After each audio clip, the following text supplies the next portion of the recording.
Hello, good afternoon everyone. आज के lecture में हम क्या देखेंगे? एसएससी एमटीएस के लिए हम जीएस पढ़ रहे थे। जीएस और जीके में हम चीज़ें देख रहे थे। तो हमारा क्या लास्ट लेक्चर में क्या कंप्लीट हो गया था, तो एक एक करके हम सारी चीज़ें पढ़ रहे थे। हमने क्या वर्ल्ड जो इंडिया की मैपिंग है वो भी हमने कर ली थी।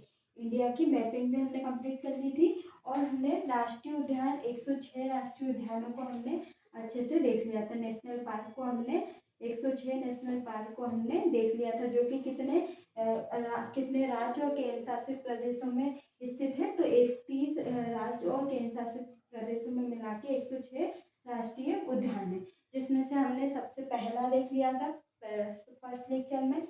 उसके बाद सबसे बड़ा और सबसे छोटा कौन सा है और सबसे ज़्यादा राष्ट्रीय उद्यान किस स्टेट में। तो ये सारी चीज़ें बेसिक आपसे पूछ लेते हैं। और एसएससी एमटीएस में क्या जीएस आपकी इजी ही रहती है, तो वो इजी जीएस ही हमको क्या बननी चाहिए।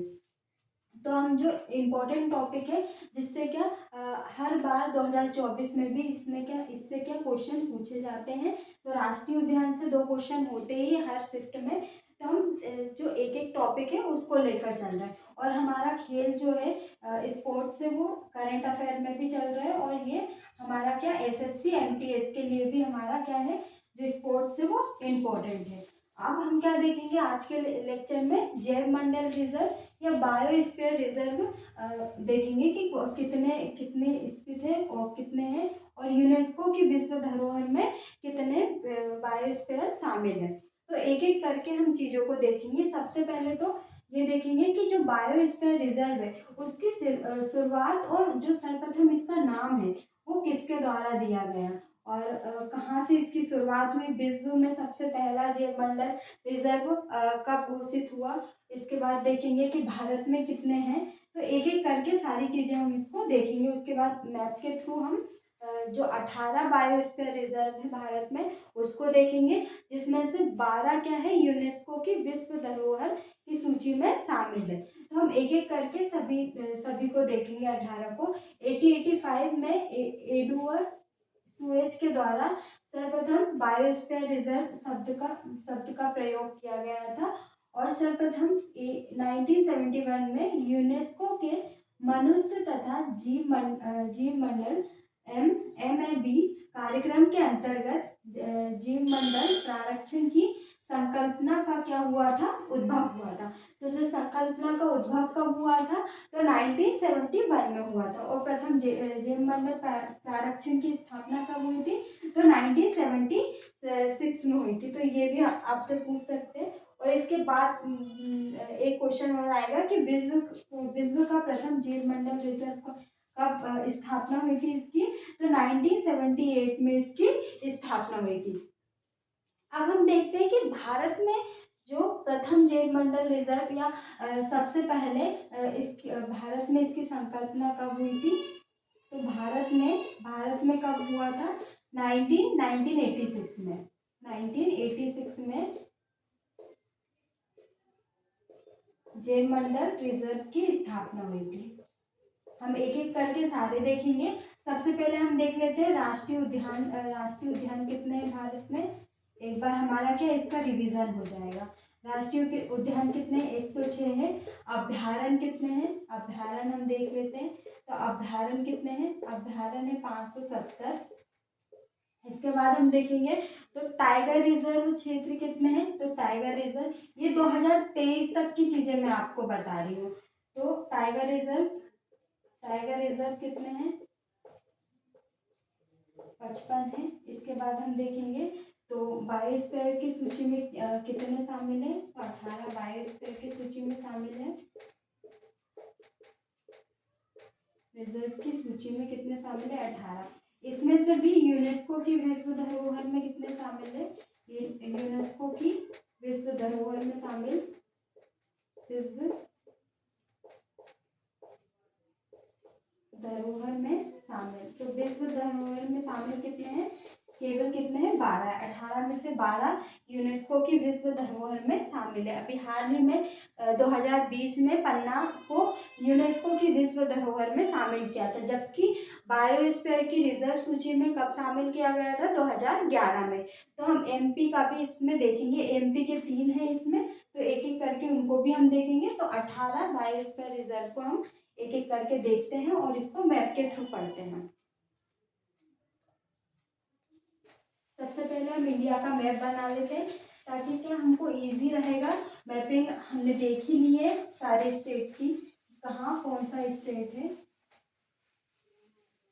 जिससे कि आपको याद रखने में क्या आसानी रहेगी, क्योंकि हमको बहुत सारी चीज़ें याद रखनी है। अभी तो ये हमारा क्या ज्योग्राफी का पोर्शन चल रहा है, ज्योग्राफी या एनवायरनमेंट बोल सकते हैं ना, तो एनवायरनमेंट में भी ये इंक्लूड है और ज्योग्राफी में भी है। इसके बाद जब हम आर्ट एंड कल्चर देखेंगे, क्योंकि आर्ट एंड कल्चर से भी क्या एसएससी एमटीएस में क्वेश्चन आते ही है, जिसमें हम देखते हैं त्योहारों से आता ही है क्वेश्चन, एक मेले से आता है, मंदिर से आता है। तो मंदिर से संबंधित जो भी स्थापत्य कला है, किसके द्वारा बनवाया गया, तो ये सारी चीज़ें हमें आर्ट एंड कल्चर में देखनी है। अभी तो हम क्या ज्योग्राफी पढ़ रहे हैं और इसी को हम एनवायरनमेंट में भी शामिल करते हैं। तो हम 18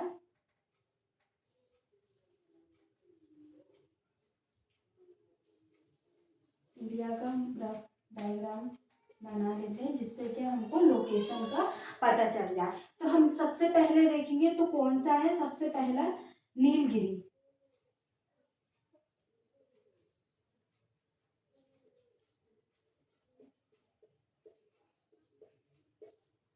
नीलगिरी, तो ये बायोस्फीयर, सबसे पहले मैं यहाँ पे लिख दूंगी बायोस्फीयर और यूनेस्को की विश्व धरोहर।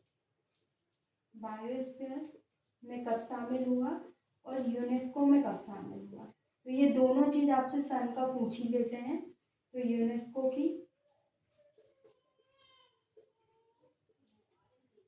बायोस्फीयर में कब शामिल हुआ, 1986 में, और विश्व धरोहर में कब, 2000 में शामिल किया, किसको, नीलगिरी में। और इसकी लोकेशन कहाँ है, तो हम इसकी लोकेशन भी देख लेते हैं और मैप में भी इसकी लोकेशन देखते हैं। तो ये 3 राज्यों में, तमिलनाडु, तमिलनाडु हमारा तमिलनाडु ये है, केरल ये है, तमिलनाडु, कर्नाटक, केरल, कर्नाटक, तो ये 3 राज्य में है कर्नाटक।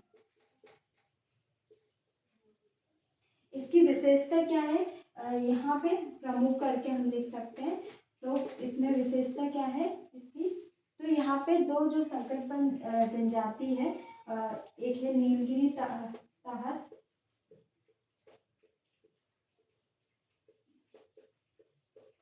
तो इनका क्या हो रहा है, संरक्षण हो रहा है।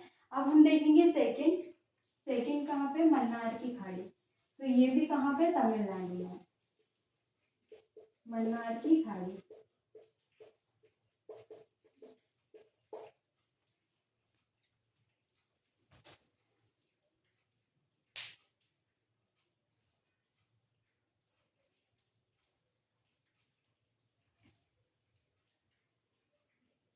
तो मन्नार की खाड़ी को बायोस्फीयर में कब शामिल किया गया,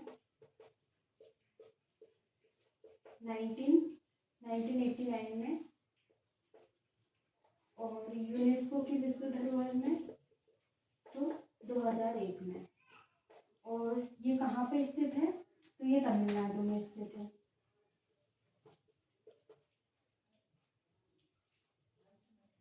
तमिलनाडु में स्थित है ये।